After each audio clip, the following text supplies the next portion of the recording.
Hi guys, welcome to your channel in rational English classes. आपका स्वागत है rational English classes में।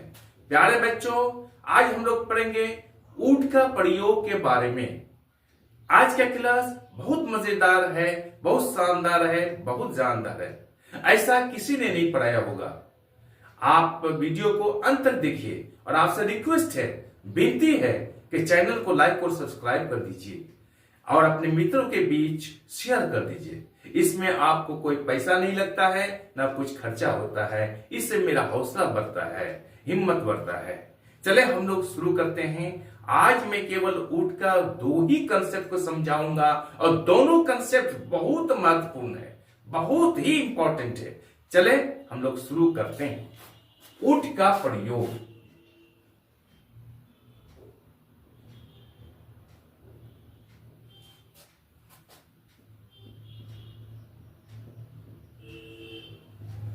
क्या कंसेप्ट है? पहला कंसेप्ट हम लोग पढ़ते हैं। यदि पास्ट टाइम में कोई सेंटेंस कंडीशनल हो और इससे किसी काम के नहीं होने का संकेत हो, तो वैसे सेंटेंसेज में had plus verb three would have plus verb three का प्रयोग किया जाता है। Had plus verb three, would have plus verb three का प्रयोग किया जाता है। यदि कोई काम पास्ट टाइम में पूरा नहीं हुआ है और वो कंडीशनल है, शर्त सूचक है, उसका बनावट had plus verb three, would have plus verb three होता है। अब देखिए, इसको हम लोग एक एग्जांपल के द्वारा समझते हैं। एग्जांपल है, if you had gone to Agra,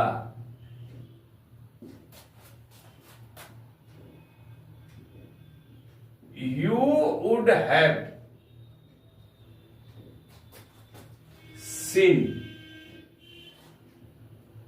the Taj Mahal।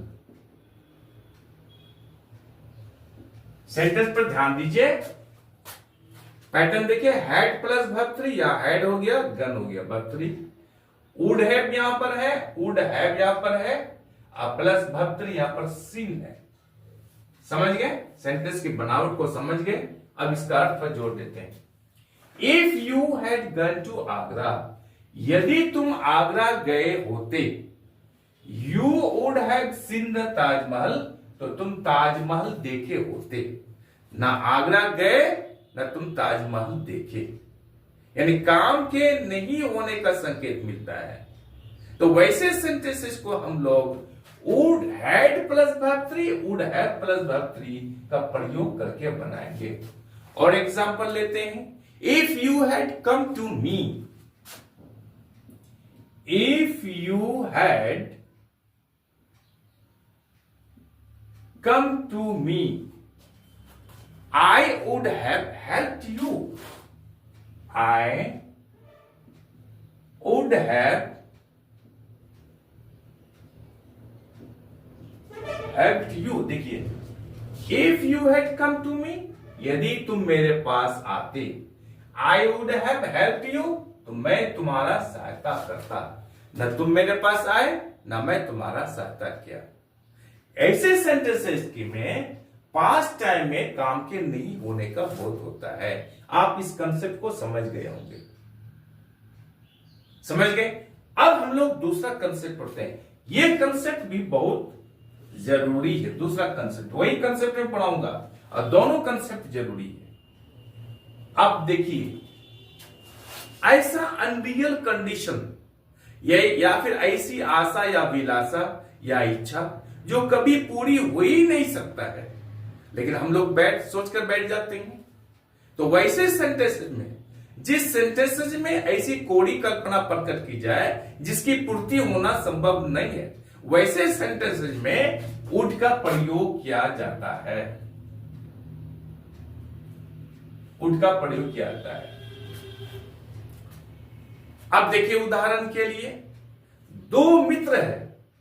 दोनों साथ में उठता है, बैठता है, खाता पीता रहता है, एक दूसरे के बगैर अलग नहीं रहता है।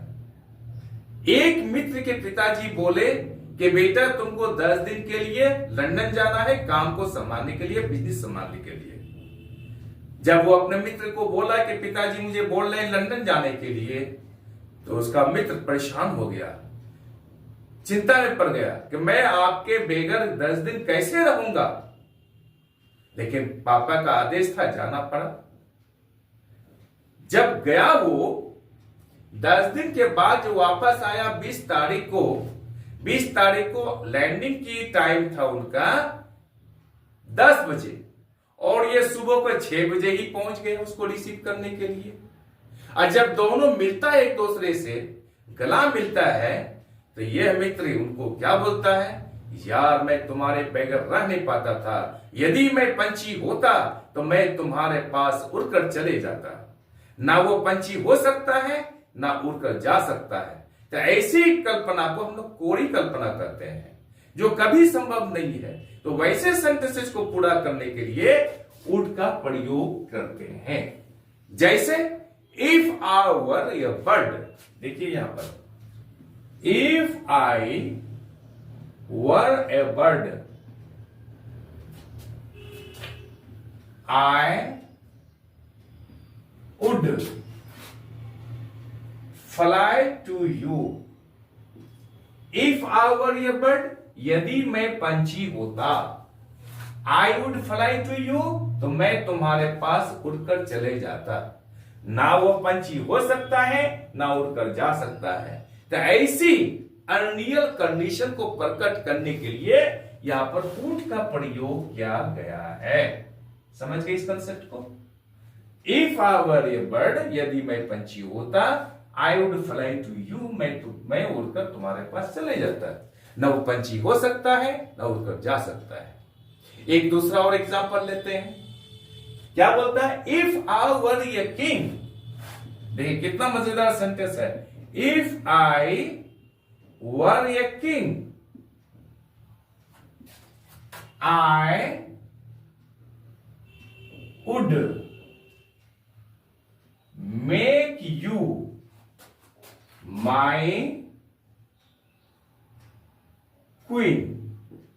यहां क्या कह रहा है, if I were a king, यदि मैं राजा होता, I would make you my queen, मैं तुम्हें अपना रानी बनाता।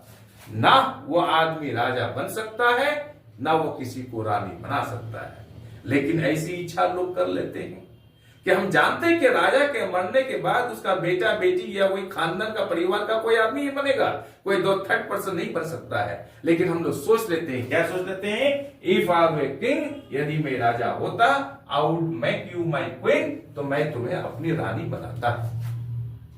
समझ गए? दोनों कॉन्सेप्ट को समझ गए कि यहां पर had plus verb 3, would have plus verb 3 का क्या अर्थ होता है, और कोरी कल्पना को प्रकट किया जाए तो वहां पर इसका क्या अर्थ होता है। दोनों जगह वुड का प्रयोग किया गया है। आप कंसेप्ट को समझ गए होंगे, आई एम श्योर कि सारा कंसेप्ट, दोनों कंसेप्ट को समझ गए होंगे। आपसे रिक्वेस्ट है कि आप चैनल को लाइक और सब्सक्राइब कर दीजिए तथा बगल वाले बेल आइकन को दबा दीजिए, जिससे कि हर आने वाला वीडियोस का नोटिफिकेशन आपको मिलता रहे। बाय।